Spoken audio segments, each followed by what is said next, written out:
mathalul ladzi yadhkuru rabbahu walladzi la yadhkur rabbahu mislul hayyi wal mait. Perumpamaan orang yang mengingat Tuhannya, zikir kepada Tuhannya, dan orang yang tak mengingat Tuhannya seperti orang hidup dengan orang mati.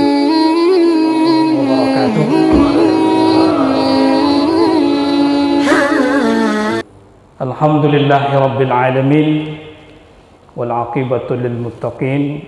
Wassalatu wassalamu ala sayyidina wa maulana Muhammadin wa ala alihi wa ashabihi ajma'in. Subhanaka la ilma lana illa ma 'allamtana innaka antal alimul hakim. Rabbi shrah li sadri wa yassir li amri wahlul 'uqdatam min lisani yafqahu qawli, amma ba'du. Bapak Ibu hadirin wal hadirat jemaah salat subuh yang dimuliakan Allah Subhanahu wa taala. Pada subuh ini insyaallah kita lanjutkan kajian kita. Kajian kita berkaitan dengan zikir. Zikir ini termasuk amalan harian kita. Dan zikir Bapak Ibu bukan hal yang sifatnya biasa saja, tapi ini luar biasa. Kenapa? Karena kata Rasulullah, antara orang hidup dengan orang mati itu ditentukan oleh zikir. Rasulullah katakan dalam hadis Sahih Bukhari dari sahabat Nabi Abu Musa al-Asy'ari radhiyallahu taala anhu, mathalul ladzi yadhkuru rabbahu walladzi la yadhkur rabbahu mislul hayyi wal mait. Perumpamaan orang yang mengingat Tuhannya, zikir kepada Tuhannya, dan orang yang tak mengingat Tuhannya seperti orang hidup dengan orang mati. Al-Quranul Karim itu disebut dengan ruh. Dalam surah As-Surah ayat yang ke-59 Allah katakan, wa kadzalika auhayna ilaika ruhan min amrina. Demikianlah wahai Muhammad, kami wahyukan kepada engkau ruh. Apa ruh itu? Al-Quran. Min amrina, itu perintah kami kepada malaikat Jibril, kemudian disampaikan kepada Rasulullah. Al-Quran adalah kumpulan zikir. Al-Quran adalah kumpulan di mana kita bisa tentram hati kita. Ala bizikrillahi tatmainnal qulub. Bukankah kalian dengan berzikir mengingat Allah itu kalian tentram hati kalian?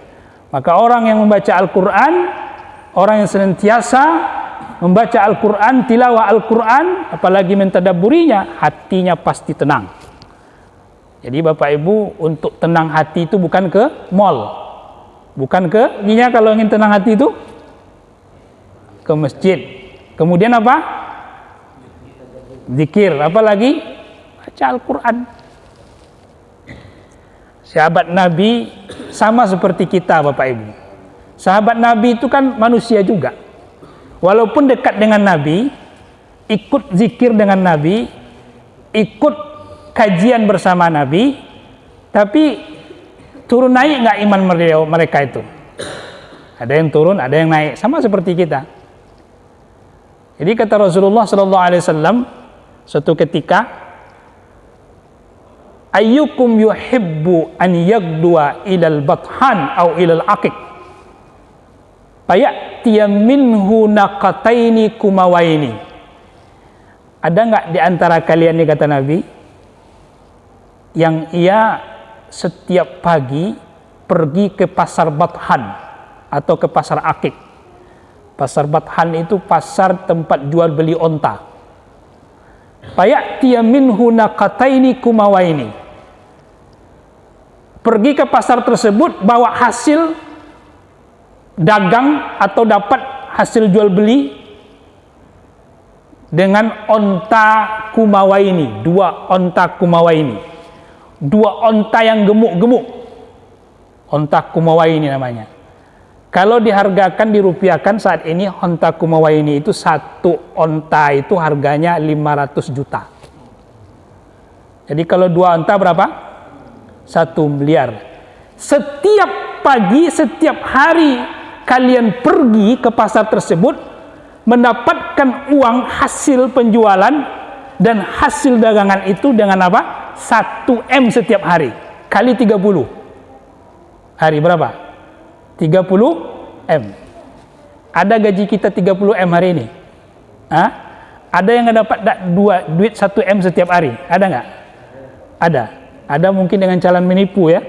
Tapi kata Rasulullah, orang yang dapat duit 30 M ini kalau kita rupiahkan, setiap hari dia dapat untung 2 ekor onta kumawa ini, bighairi ismin wala qati'atir rahim, tanpa harus berbuat dosa dan tidak memutuskan silaturahim, tidak merampok, tidak mencuri, tapi dapat dengan cara apa?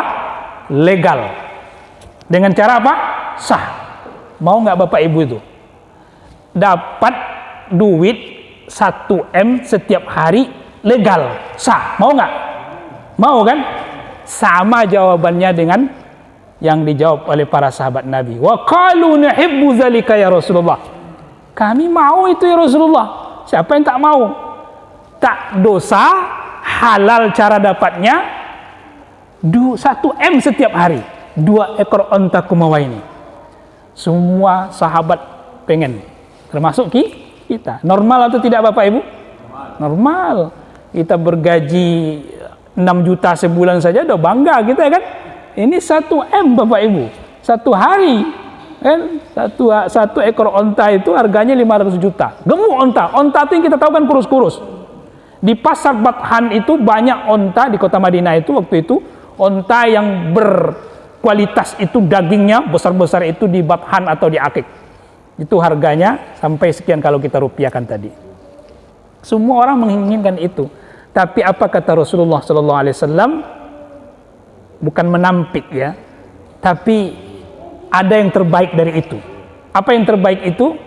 Apa yaddu ahadukum kullas sabahin ilal masjidi faya'lamu aw yaqra ayataini min kitabillah khairun min naqataini wa salasun khairun min salas wa arba'un khairun min arba' wa min a'dadihinna minal ibil. Kata Rasulullah, ada enggak yang mau di antara kalian itu setiap pagi pergi ke masjid, nih Masjid Al-Habib ini, ya. Kemudian apa? Faya'lam, mengetahui, au yaqra, membaca, memahami ayataini, 2 ayat, 2 firman Allah Subhanahu wa taala itu lebih baik daripadanya 2 ekor onta yang harganya berapa? 1 M tadi. 3 ayat dia membaca, memahami ayat tersebut lebih baik daripada berapa? 3 ekor onta. Berapa 3 ekor onta tadi? 1 M setengah. Kalau 4 lebih baik daripada 4 onta. Dan begitu seterusnya, makin banyak makin baik daripada onta-onta kumbawa ini itu. Kalau ada yang memilih Bapak Ibu, mana Bapak Ibu pilih? 1 M dengan 1 ayat. Pilih yang mana? Kalau bisa kedua-duanya Pak Ustadz. Kenapa? Karena jangan kesempatan ini hilang Pak Ustadz. 1 M halal ya. Dengan apa? Dengan 1 ayat. Maka Bapak Ibu yang dimuliakan Allah Subhanahu wa taala, jadi kalau hari ini ada yang galau, solusinya apa? Baca Al-Qur'an. Solusinya apa? Pahami ayat Al-Qur'an itu. Tadabburi maknanya. Karena itu zikir Bapak Ibu. Karena itu apa? Zikir kita kepada Allah Subhanahu wa taala. Yang sampai detik ini kalau ada orang-orang yang galau, orang-orang yang sakit, orang-orang yang gila juga, bacakan kepadanya Al-Qur'an. Bacakan kepadanya ayat-ayat Allah Subhanahu wa taala, pasti tenang itu. Pasti tenang. Kalau tak mampu, ada apa ini? Kan begitu kan? Kalau tidak tenang juga, ada apa itu? Maka oleh karena itu, jangan pernah kita jauh dari mengingat Allah Subhanahu wa taala, baik itu melalui zikir lisan kita maupun melalui Al-Qur'an yang kita baca. Kenapa? Karena Al-Qur'an itu ruh Bapak Ibu ya, ruh. Jadi kalau orang yang tak membaca Al-Qur'an, orang yang tak mengingat Allah, seperti apa diumpamakan Rasulullah tadi? Seperti mayat antara orang yang hidup. Maka jangan abaikan zikir. Nah, amalan harian kita Bapak Ibu, selepas sholat kita berzikir lagi. Betul atau tidak? Ya. Padahal sholat itu apa? Zikir. Kata Allah Subhanahu wa taala, "Aqimus sholata li dzikri." Dirikan sholat untuk mengingatku.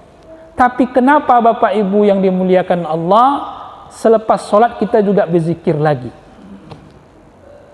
Selepas sholat kita ucap astaghfirullahalazim, astaghfirullahalazim, astaghfirullahalazim.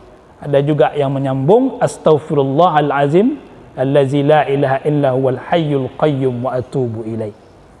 Kenapa kita berzikir dan wirid-wirid yang lainnya kita lakukan selepas sholat Bapak Ibu? Kenapa? Karena Bapak Ibu, selepas kita mengucapkan assalamualaikum warahmatullahi wabarakatuh, kemudian Bapak Ibu lanjutkan dengan astaghfirullahalazim, maka Bapak Ibu merasakan bahwasanya ada kekurangan dalam sholat kita. Semua kita ini ada yang sempurna sholatnya atau tidak? Tidak ada. Maka selepas sholat antum membaca apa? Astaghfirullahalazim. Itu zikir pertama selepas sholat. Kalau ada yang mengucapkan astaghfirullah, berarti dia mengamalkan hadis Nabi. Karena kata sahabat Nabi dari Thauban radhiyallahu taala anhu, hadis ini diriwayatkan oleh Imam Muslim, apabila Rasulullah selesai dari sholatnya, istaghfara salasan, 3 kali Rasulullah istighfar, thumma qala Allahumma antas salam wa minkas salam, gitu kan, 3 kali Rasul istighfar. Wa qala lil Auza'i, kemudian ada dikatakan, disampaikan kepada Imam Auza'i yang salah satu perawi hadis ini juga sanadnya, bagaimana istighfarnya Rasulullah? Rasulullah istighfar astaghfirullah, astaghfirullah, astaghfirullah, aku minta ampun kepadamu ya Allah. Tapi hari ini jamaah majlis atau jamaah Masjid Al-Habib selepas solat mengucapkan istighfarnya apa? Astaghfirullahalazim allazi la ilaha illa huwal hayyul qayyum wa atubu ilaih. Sah atau tidak istighfarnya? Hah? Sah atau tidak? Sah. Kenapa sah? Yang penting istighfar Pak Ustadz. Ya kan? Yang penting istighfar. Karena kita minta ampun kepada Allah. Paham nggak Bapak Ibu yang kita baca? Astaghfirullahalazim allazi la ilaha illa huwal hayyul qayyum wa atubu ilaih. Padahal itu Nabi tak membaca itu. Selepas sholat Nabi bacanya apa tadi? Astaghfirullah, astaghfirullah, astaghfirullah. Kan gitu kalau hadis yang kita baca, pahami ya? Maka Bapak Ibu yang dimuliakan Allah, kalau kita memahami hadis itu jangan tekstual. Hendaknya kalau bisa kita pahami banyak hadis. Ada hadis umum, ada hadis khusus. Ada yang umum, ada yang khusus. Kalau kita mempelajari satu hadis saja, maka orang yang mengucapkan astaghfirullah itu yang benar. Karena satu hadis saja kita pelajari. Maka orang yang mengucapkan astaghfirullahalazim allazi la ilaha illa huwal hayyul qayyum wa atubu ilaih, aku minta ampun kepadamu ya Allah yang maha agung, yang berdiri dengan sendiri, yang tidak ada Tuhan yang berhak disembah kecuali Allah, hayyul qayyum, maha hidup, maha berdiri sendiri, dan aku bertobat minta ampun kepadamu ya Allah. Maka orang yang membaca ini tak sah istighfarnya. Kenapa? Kenapa? Karena tak ada hadis Nabi. Nah, ini yang tekstual. Kenapa tekstual? Karena dia hanya memahami satu hadis Nabi. Harusnya apa? Harusnya dipahami hadis yang lain. Apa hadis yang lain? Rasulullah mengatakan afdalul ibad yaumal qiyamati alhammadun, kata Rasulullah. Sebaik-baik hamba di sisi Allah nanti pada hari kiamat adalah orang-orang yang senantiasa memuji Allah. Bapak Ibu tambah astaghfirullahalazim, azimnya ditambah astaghfirullah. Azim itu apa artinya? Maha agung. Antum kita sekarang mengucapkan astaghfirullahalazim itu mengagungkan Allah, memuji Allah. Ditambah lagi dengan apa? La ilaha illa huwal hayyul qayyum. Tidak ada Tuhan yang berhak disembah kecuali Allah. Al-Hayyu yang maha hidup, Al-Qayyum yang maha berdiri sendiri. Wa atubu ilaih, dan hanya kepadanya aku bertaubat. Itu memuji Allah atau tidak? Maka itu memuji Allah. Dan Bapak Ibu yang membacakan astaghfirullahalazim, allazi la ilaha illa huwal hayyul qayyum wa atubu ilaih, disebut Allah sebagai hamba yang terbaik di sisi Allah. Disebut dengan apa? Al-Hammadun, yang memuji Allah. Nah, makanya zikir orang-orang Indonesia ini panjang-panjang, ya, nggak pendek-pendek dia astagfirullah, nggak astagfirullah, tapi astaghfirullahalazim allazi la ilaha illa huwal hayyul qayyum wa atubu ilaih. Nah, kenapa kita melaksanakan zikir selepas sholat? Karena doa yang paling didengar oleh Allah itu adalah selepas sholat. Di antaranya, berdasarkan hadis yang diriwayatkan oleh Imam Tirmizi, ketika Rasulullah ditanya, ayyu du'a'u asma', doa yang paling didengar itu kapan ya Rasulullah? Maka Rasulullah menjawab, ada dua waktunya. Berdasarkan hadis ini ya, nomor hadis 3944, kata Rasulullah SAW, doa fi jawfil laili akhir, pertengahan terakhir atau malam terakhir dari sepertiga malam. Itu jam berapa itu? Jam 2 ya, jam 2 atau jam ke bawah lah seterusnya. Itu doa yang paling didengar berdasarkan firman Allah Subhanahu wa taala dalam surah Al-Muzammil, inna nasi'atal laili, karena sesungguhnya pertengahan malam itu adalah tempat di mana perkataan kita menusuk ke dalam hati. Dan makanya dianjurkan kita jahar ketika pertengahan malam itu membaca doa. Man shalla bil laili falyajhar, kata Rasulullah. Hendaklah kalau orang dia salat di malam hari itu, sepertiga malam terakhir itu, jaharkan bacaannya. Kenapa? Karena doa itu akan didengar oleh malaikat Allah Subhanahu wa taala, oleh penduduk bumi yang lainnya. Maka dianjurkan jahar. Dan di pertengahan malam itu doa kita makbul sekali. Yang kedua, waktunya apa? Dubur kullis salatil maktubah. Dubur itu artinya selepas sholat. Ada dua makna dubur itu: sebelum salam dan sesudah salam. Sebelum salam, Bapak Ibu berdoa. Ada yang membaca doa apa tadi? Doa terhindar dari fitnah dajjal, ya kan? Doa terhindar dari azab kubur, doa ingin jauh dari apa? Cobaan dunia, kehidupan dan kematian, kan begitu kan? Kita panjatkan. Itu sebelum salam. Silakan diperbanyak juga doa sebelum salam. Zikir sebelum salam. Dan sesudah salam. Nah, sesudah salam berarti selepas sholat. Artinya ada dua. Maka ini dalil yang menunjukkan kepada kita bahwasanya kenapa kita selepas zikir kita, selepas sholat kita berzikir. Pertengahan malam terakhir, sepertiga malam terakhir maksudnya, dan kemudian selepas sholat. Dan selepas sholat ini ada dua maknanya. Sebelum salam itu juga dubur. Dubur karena sholat yang namanya akhir sholat itu bagian dari sholat itu sebenarnya. Dan bisa aja bagian akhir dari sholat itu apa? Sebelum salam dan sesudah salam.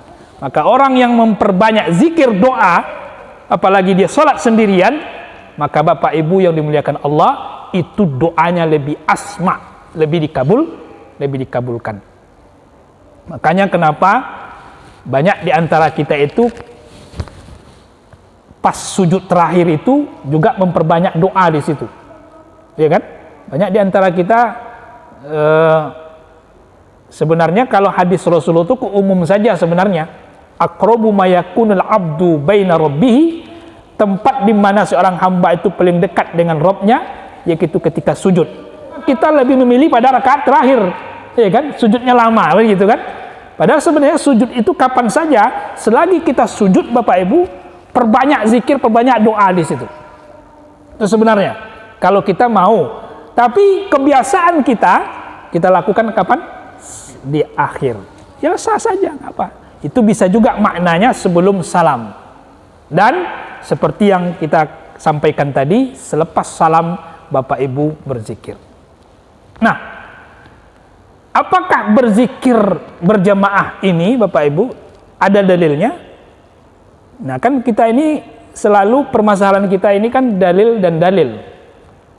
Ya kan? Amalan kita ini Pak Ustadz ada dalil enggak? Ya kan? Selepas sholat antum berzikir berjamaah mengikuti imam. Kalau imam tak berzikir, antum tak berzikir, kan begitu? Ya kan? Kalau imam pulang, antum pulang. Nah, ya kan? Karena al-imamu yuj'alu litamma bih, kan gitu kan? Imam dijadikan sebagai apa? Diikuti. Pak imam pulang, pulanglah kami. Nah, begitu kan? Kalau Pak imam tak pulang-pulang, man qama ma'al imam hatta yansharib kutiba lahu qiyamul lail, kan gitu kan? Nah, itu kan bulan Ramadan banyak hadis itu disampaikan itu. Siapa yang berqiyam bersama imam, ya kan? Salat bersama imam sampai imam selesai, maka dapat pahala semalam suntuk. Maka Bapak Ibu berzikir berjamaah itu tidak ada dalilnya.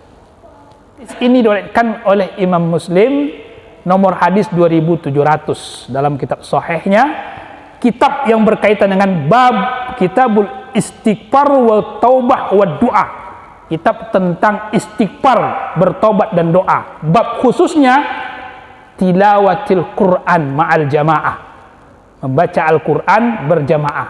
Al-Quran apa tadi? Zikir, ingat ya, zikir.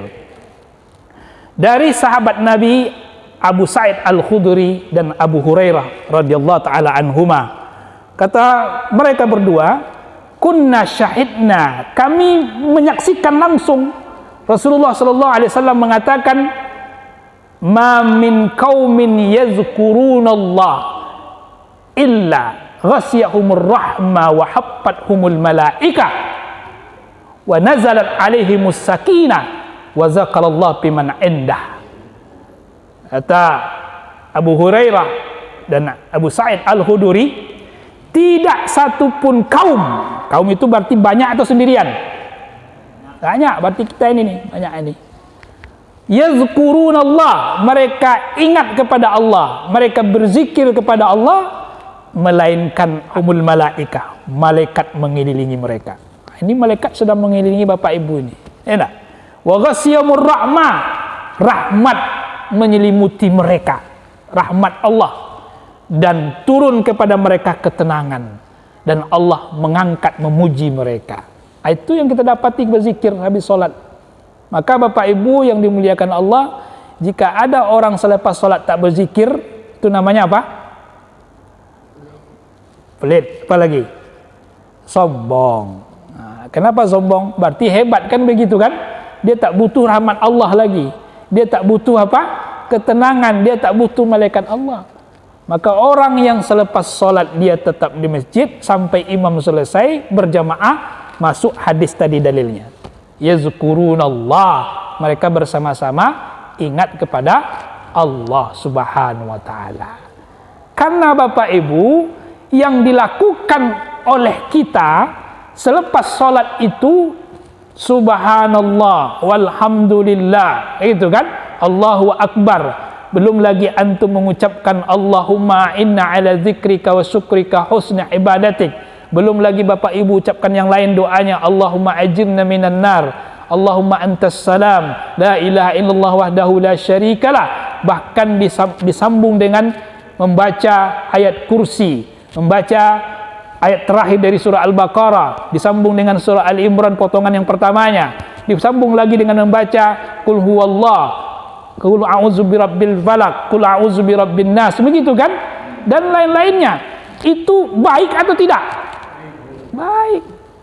Dilakukan berjemaah, baik atau tidak? Baik. Kenapa?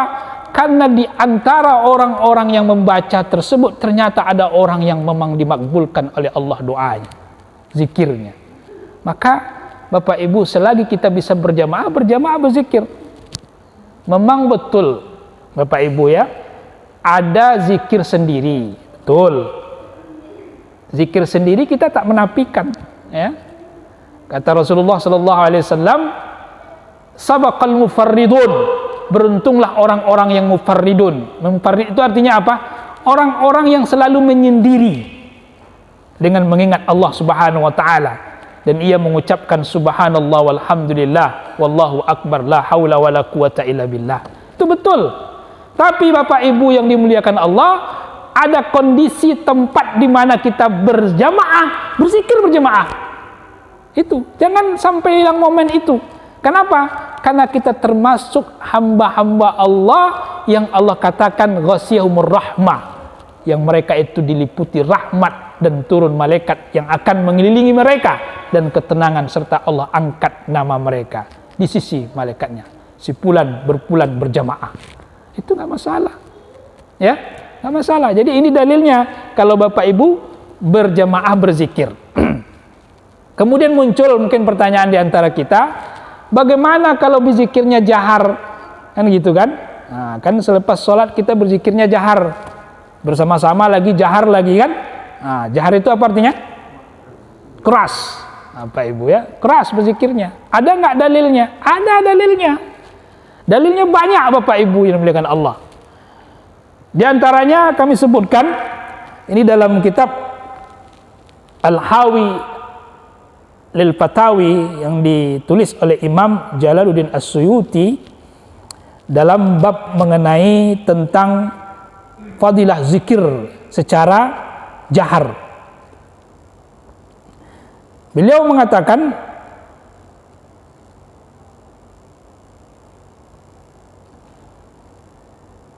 hadis ini dari sahabat Nabi Abu Hurairah radhiyallahu taala an, yang diriwayatkan oleh Imam Bukhari dalam kitab sahihnya. Anna Rasulullah sallallahu alaihi wasallam yaqulu ana inda zanni abdi. Rasulullah sallallahu alaihi wasallam berkata, dan Allah berfirman, saya itu berada di sangkaan hambaku. Wa ana ma'ahu idza zakarani. Fa idza zakarani fi nafsihi zakartu fi nafsihi. Wa idza zakarani fi mala'in zakartu fi mala'in khairin minhu. Kata Rasulullah sallallahu alaihi wasallam, Allah berfirman, aku ini bersama sangkaan hambaku, dan aku bersama hambaku ketika dia mengingatku. Jika hambaku mengingatku sendiri berzikir subhanallah walhamdulillah wala ilaha illallah sendiri-sendiri, maka aku akan mengingatnya juga sendiri. Wa idza zakarani fi mala'in, apabila dia berzikir bersama-sama, maka aku akan mengingatnya bersama makhlukku yang lebih mulia, yaitu malaikatnya. Nah, ini dalilnya Bapak Ibu. Ini dalilnya bahwasanya kalau orang yang berzikir bersama itu pelan-pelan atau keras? Keras. Kalau nggak ada orang berzikir bersama pelan-pelan, tapi pasti keras. Itu dalilnya. Dalil yang kedua, hadis diriwayatkan oleh Imam Bukhari dan Muslim. Versi hadis Imam Muslim itu nomor hadis 583. Kalau kitabnya kitab Al-Masajid wa Mawadi' As-Shalah, kitab tentang masjid dan tempat-tempat sholat. Babnya az-zikru ba'da sholat, zikir selepas sholat. Itu babnya. Kalau versi Imam Bukhari, nomor hadisnya 841. Dicatat kalau mau catat, biar tahu dalilnya gitu kan. Tapi kami sudah kasih ke Pak Haji Mahmud, itu ada apanya. 841, kitabnya kitab tentang azan. Babnya bab tentang azikir salat. Sama babnya, tapi beda kitabnya. Kalau versi Imam Bukhari itu kitabnya kitab azan. Tapi kalau versi Imam Muslim, kitabnya tentang masajid wa mawadi'us shalah, tentang masjid dan tempat-tempat salat. Tapi babnya sama, bab zikir tentang salat.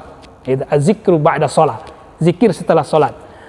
Hadis ini berasal dari sahabat Nabi Ibnu Abbas radhiyallahu taala anhuma, Allah meridai keduanya. Apa kata Ibnu Abbas?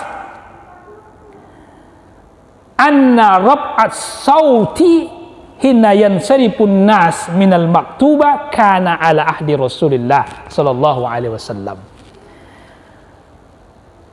Pada masa Rasulullah, selepas selesai sholat, orang-orang mengangkat suaranya, raf'us saut, mengangkat suaranya berzikir. Ini dalilnya. Artinya Bapak Ibu yang dimuliakan Allah, apa yang kita lakukan selepas sholat berzikir dengan mengangkat suara itu ada dalilnya. Bahwasanya dilakukan pada masa Rasulullah sallallahu alaihi wasallam. Bahkan dalam kitab Ruhul Bayan yang ditulis oleh Imam Abul Fida Ismail rahimallahu ta'ala mengatakan bahwasanya Rasulullah selepas salat membaca la ilaha illallah wahdahu la syarikalah lahul mulku wa lahul hamdu wa huwa ala kulli syai'in qadir. Itu jahar, tinggi suaranya.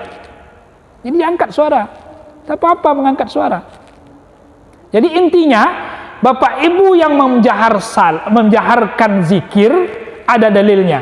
Yang tak menjaharkan bagaimana? Ada yang pelan-pelan zikir di sini?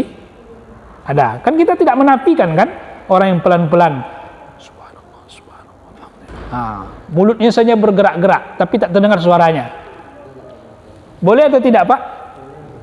Kata Rasulullah sallallahu alaihi wasallam, khairul dzikri al-khafi wa khairul rizqi ma yakfi. Itu kan hadis sahih juga dari Imam Tirmizi. Sebaik-baik zikir itu adalah al-khafi, yang pelan-pelan, dan sebaik-baik rezeki itu yang cukup. Gitu kata Rasulullah. Nah, bagaimana nih Pak Ustadz? Ada yang mengangkat sholat, ada yang mengangkat besar-besar, yang satu yang berzikir sepi-sepi saja, sepoi-sepoi saja. Mana yang lebih afdal? Bapak Ibu, mana yang lebih afdal? Saya nak tanya dulu sebelum kami nak jawab. Tergantung. Yang tergantung yang mana dulu? Jangan digantung-gantungkan. Karena kalau yang digantungkan tak enak rasanya. Enak. Kalau jamaah ya kuat-kuat. Jamaah kuat-kuat. Kalau sendiri, boleh nggak sendiri-sendiri kuat-kuat? Lucu. Memang aneh ya Bapak Ibu ya. Kalau berjemaah pelan-pelan aneh. Enak. Sendiri kuat-kuat juga aneh. Jadi mana yang lebih bagus? Imam An-Nawawi Syafi'i dalam kitab Ruhul Bayan yang dikarangkan oleh Abu Ismail, kemudian dalam kitab Al-Hawi lil Fatawi yang ditulis juga oleh Imam Jalaluddin As-Suyuti, menukilkan pendapat Imam Nawawi. Imam An-Nawawi mencari solusi antara berzikir dengan keras dengan zikir pelan-pelan. Apa solusinya? Ini sangat luar biasa solusinya Bapak Ibu. Hadis yang mengatakan zikir secara jahar ada, hadis yang mengatakan zikir secara pelan juga ada, kan begitu kan? Sama-sama. Dan masing-masing ada istihbabnya. Istihbab itu artinya dianjurkan berzikir keras dan dianjurkan berzikir al-khafi, sembunyi-sembunyi, pelan-pelan. Bagaimana beliau memadukan? Maka kata beliau, orang yang berzikir pelan dia itu lebih baik baginya jika dia khawatir riya. Tahu riya? Khawatir dianggap nanti berlebihan, maka dia berzikir pelan-pelan. Nah, orang yang zikir keras jangan hina orang yang zikir yang sedang pelan-pelan. Oh, dia tak mau zikir keras takut riya. Itu satu. Kemudian dia khawatir tata'azzal musallun aw naimun. Dia khawatir mengganggu orang yang sedang sholat. Dia sudah selesai sholat, ada orang yang belum sholat, ada yang masbuk gitu kan. Kalau keras-keras dia berzikir, khawatir tak fokus yang sedang sholat yang masbuk tadi, ya kan? Maka dia pelan-pelan zikir. Atau khawatir ada orang di masjid itu tidur. Orang yang berzikir keras-keras juga lebih bagus, lebih afdal juga, karena itu yang banyak dilakukan, kata Imam Nawawi. Kenapa? Karena orang yang berzikir keras itu Bapak Ibu yang dimuliakan Allah, itu menusuk ke hatinya. Kalau dia zikir pelan-pelan, dia lebih galau. Tapi kalau dia berzikir keras, dia jadi apa? Nasyat, semangat Bapak Ibu, dan menolak tidur, kantuk. Maka kalau ada jemaah yang lagi ngantuk-ngantuk, keraskan zikir tuh. Dia tak ngantuk lagi. Kenapa? Yuqizu qalbaz zakir. Dia akan membangunkan orang yang sedang tidur. Gitu kan? Semangat ya. Begitu zikir. Itu apanya? Kondisinya. Jadi kalau dia dengan zikir keras itu, apalagi berjamaah, semangat dia menusuk ke dalam hatinya dan terfokus pemikirannya, itu lebih baik daripada zikir pelan-pelan. Dia zikir pelan-pelan tapi terbayang juga makanan di rumah. Dia zikir pelan-pelan terbayang juga cengkunek-cengkunek di luar tuh. Tapi ketika dia zikir keras-keras, hilang semua dunia itu dulu. Mana lebih baik? Keras. Itulah solusinya Bapak Ibu. Maka Bapak Ibu yang berzikir selepas sholat dengan keras-keras, apa yang tersimpan dalam hatinya, yaitu rasa khusyuk umpamanya.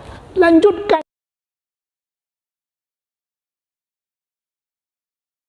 Kemudian mungkin ada juga yang bertanya, Pak Ustadz, apa perlu kita mengaminkan doa itu dengan kuat-kuat? Iya kan? Kan kita ini selepas zikir baca apa? Doa. Ini dipimpin oleh siapa? Imam. Perlu Bapak Ibu, perlu. Kenapa perlu? Yang pertama, ada dua yang ingin sampaikan. Yang pertama, orang Yahudi itu paling cemburu kepada kita tiga hal. Dengki dia dengan kita itu tiga hal. Makanya kata Allah Subhanahu wa taala, waddu ahlul kitab.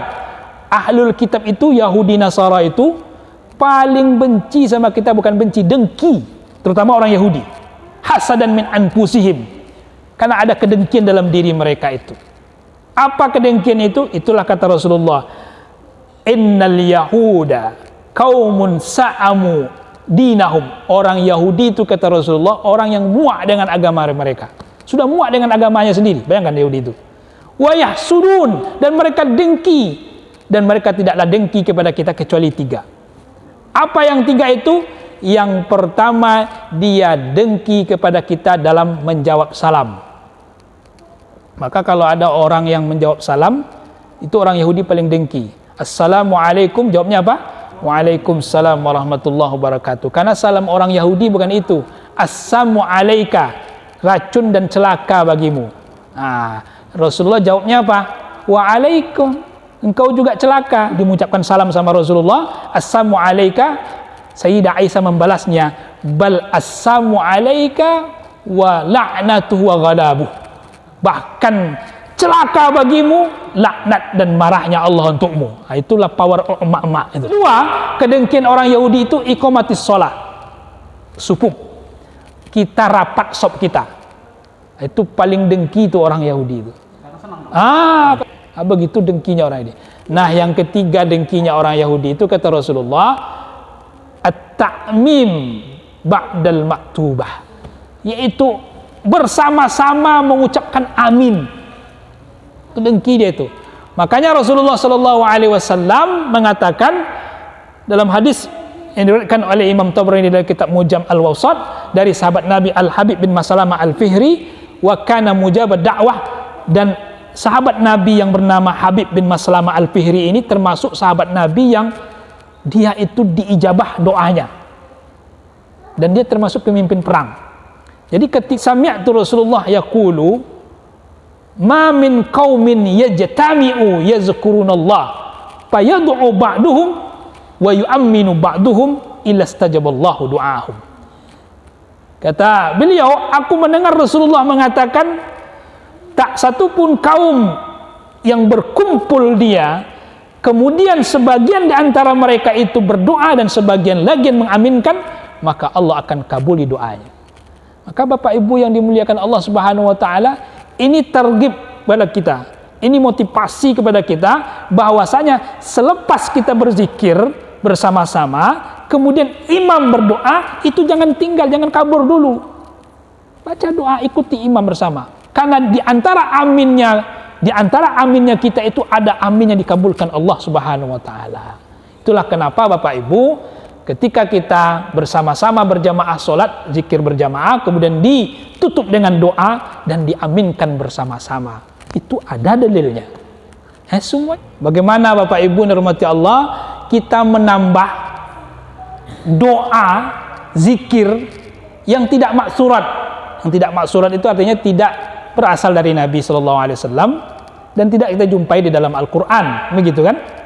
Kita tambah sendiri. Ataupun maksurat, kita tambah berdasarkan yang kita ketahui dari Al-Quran dan hadis Rasulullah SAW. Ketika sujud, tadi di pertanyaan beliau pertama tentang ketika sujud akhir itu ya, kita baca, kita tambah doa, baik itu maksurat maupun tidak maksurat. Bagaimana hukumnya? Memang ada dua pendapat. Kita tidak menafikan ada perbedaan pendapat para ulama dalam memahami, Bapak Ibu ya, kaedah berdoa ketika di akhir atau ketika sujud di akhir maupun sujud-sujud yang lainnya.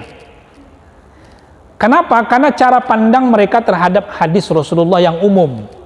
Kata Rasulullah, aqrabu ma yakunul abdu baina rabbih wa huwa sajid fa'aksirud du'a. Hal yang paling dekat seorang hamba itu dengan Tuhannya, dengan Rabbnya ketika dia sedang sujud, maka perbanyaklah doa, dan itu sangat layak untuk dikabulkan, kata Rasulullah. Jadi aksirud doa itu disitulah dipahami oleh para ulama, perbanyak doa. Nah, perbanyak doanya bagaimana? Bebas doanya berarti. Jadi doanya bebas. Boleh baca doa yang Bapak Ibu inginkan. Umpamanya sakit anak kita, ada keluarga kita sakit umpamanya kan, ketika selepas membaca doa yang biasa kita baca, doa sujud tadi, ya Allah sembuhkan anakku ya Allah, boleh ketika sujud sambil kita menangis, ya Allah aku tak kuat lagi, BPJS tak ada ya Allah, ya kan, tunggu bantuan BLT dari pemerintah tak kunjung datang ya Allah, hanya Engkau tempat aku mengadu ya Allah, sembuhkan anakku ya Allah tanpa berobat ya Allah. Kita panjatkan itu lama, Bapak Ibu sujud, bercucuran air mata jatuh ke tanah itu, ke lantai itu boleh. Itu untuk urusan dunia dan akhirat boleh, tak ada masalah, ya kan? Karena pemahaminya fa'aksirud doa, perbanyaklah doa. Ini yang disampaikan oleh Imam An-Nawawi dalam kitab Syarah Al-Muhazzab. Ada dalilnya, ada referensi kita, jadi boleh. Nah, kemudian menambah zikir 100 kali, membaca surah At-Taubah ayat 124 tadi kata Bapak kan, boleh kita lakukan karena itu zikir. Karena umum hadis Nabi tadi itu kan, umumnya apa? Bahwasanya mengingat Allah Subhanahu wa taala, adz-dzakirullah fil ghafilin bimanzilati as-sabir fil farrin, kata Rasulullah.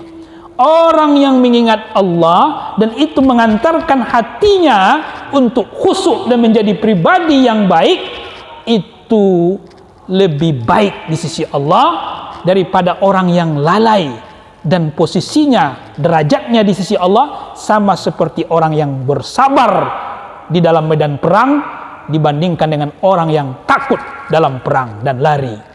Jadi orang yang mengingat Allah di tengah orang yang lalai itu lebih utama, Bapak Ibu, daripada orang yang sama sekali tidak mengingat Allah. Itulah kenapa kami sampaikan tadi bahwasanya kita mau tambah 100 silakan. Kita mau tambah berapa? 200 silakan. Kita mau 300 silakan. 91. Alladzina yadhkurunallaha qiyaman wa qu'udan wa 'ala junubihim. Kan gitu kan? Ciri orang yang cerdas itu apa? Orang yang ingat kepada Allah baik waktu dia duduk kalau di Pekiawan itu setiap tahap ketiga setiap minggunya.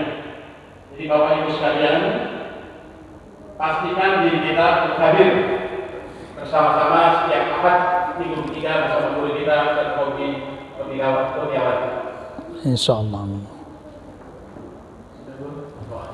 Nah, kita ada lagi ibu-ibu tak ada? Oh, yang dimuliakan Allah Subhanahu wa taala. Terlebih dahulu sebelum kita tutup, kami mohon maaf sebesar-besarnya kalau mungkin ada yang menyinggung ya. Tapi percayalah kepada kami, tujuan kami di sini menyampaikan kajian ini bukan untuk membangga-banggakan bahwa kita yang hebat atau kita yang diterima oleh Allah amalan kita, tidak. Karena tak satu pun yang bisa menjamin amal kita diterima oleh Allah Subhanahu wa taala ternyata amalan kita itu bercampur dengan ria, bercampur dengan kesombongan gitu kan, bercampur dengan hal-hal yang tidak diridhoi oleh Allah Subhanahu wa taala. Tapi paling tidak kita ingin menguatkan kepada kita semua di sini, terutama kami, bahwa apa yang kita lakukan selama ini, amalan-amalan yaumiyah kita, usbu'iyah kita, harian kita dan pekanan kita, itu ada dasarnya. Ada dasarnya. Jadi Bapak Ibu yang melakukan zikir berjamaah, yang melakukan zikir sampai ratusan ribuan kali, ada dasarnya. Walaupun Nabi tidak melakukan secara khusus, tapi Rasulullah membentangkan kepada kita, amalan itu tetap terbaik. Kenapa? Mengingat Allah di tengah orang yang lalai tetap lebih utama daripada orang yang sama sekali tidak mengingat Allah. Jadi itu silakan. Dan begitu juga Bapak Ibu ketika kita mengadakan acara-acara tertentu seperti Maulid Nabi SAW, perayaan Hari Islam, itu kumpulnya memang tradisi, Bapak. Tapi ibadah tetap ada di situ. Jadi sekali lagi kami sampaikan kepada kita yang merasa bahwa mengatakan ini aneh, tak diperbuat segala macam. Memang tak ada merayakan itu, tak ada memang. Kumpul itu tidak ada, cuma ada ibadah di situ tetap.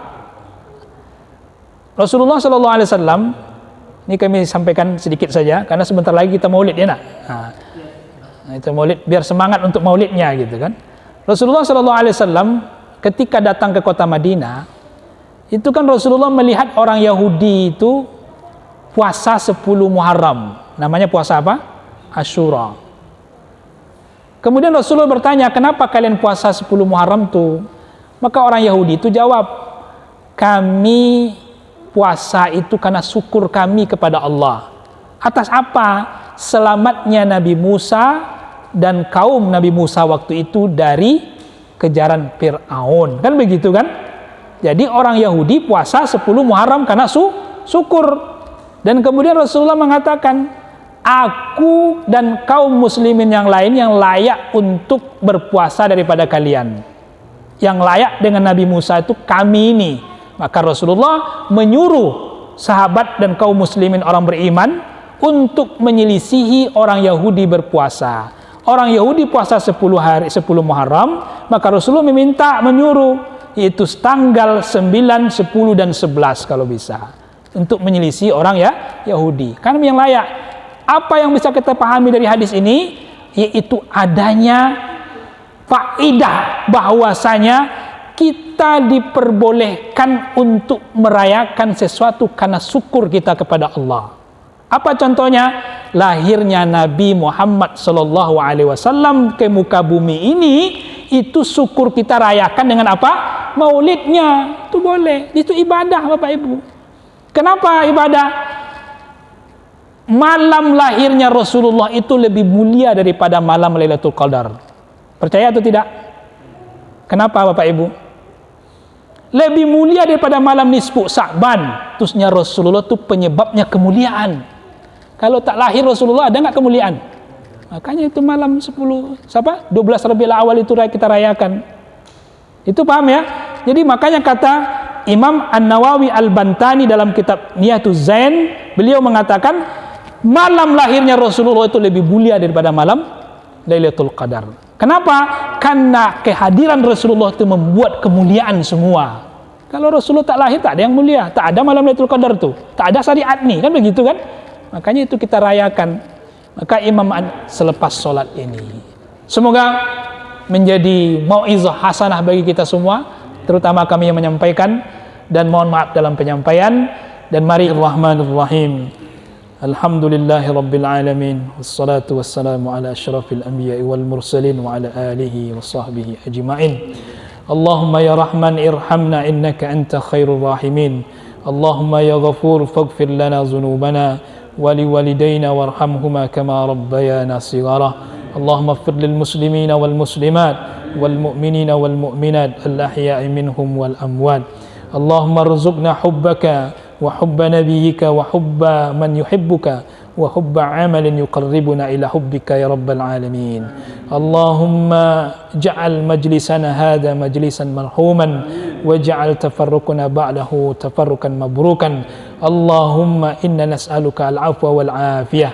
Allahumma inna nas'aluka, ya Allah, jauhkan kami dari segala mara bahaya, jauhkan kami dari segala malapetaka, dan jauhkan kami dari fitnah dajjal, fitnah kehidupan, fitnah kematian, dan azab kubur ya rabbal alamin. Ya Allah, mudahkan segala rezeki kami, mudahkan segala kegiatan kami.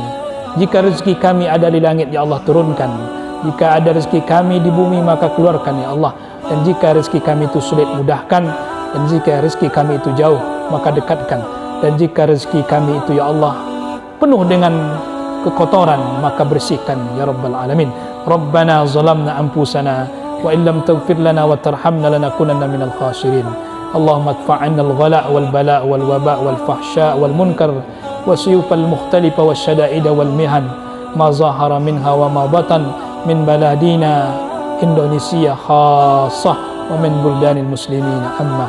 Allahumma a'izal islam wal muslimin, Allahumma a'izal islam wal muslimin, Allahumma a'izal islam wal muslimin wal an kafaratil ahlil kitab minal yahud wal nasara wal musyrikin. Rabbana atina fid dunya hasanah wa fil akhirati hasanatan wa qina azaban nar. Wa sallallahu ala sayyidina Muhammadin wa ala alihi wa sahbihi wa baraka wa sallam. Subhana rabbika rabbil izzati amma yasifun, wassalamun ala al mursalin, walhamdulillahi rabbil alamin. Wa akhiru da'wana subhanakallahumma bihamdika asyhadu an la ilaha illa anta astaghfiruka wa atubu ilaik. Wassalamu alaikum warahmatullahi wabarakatuh.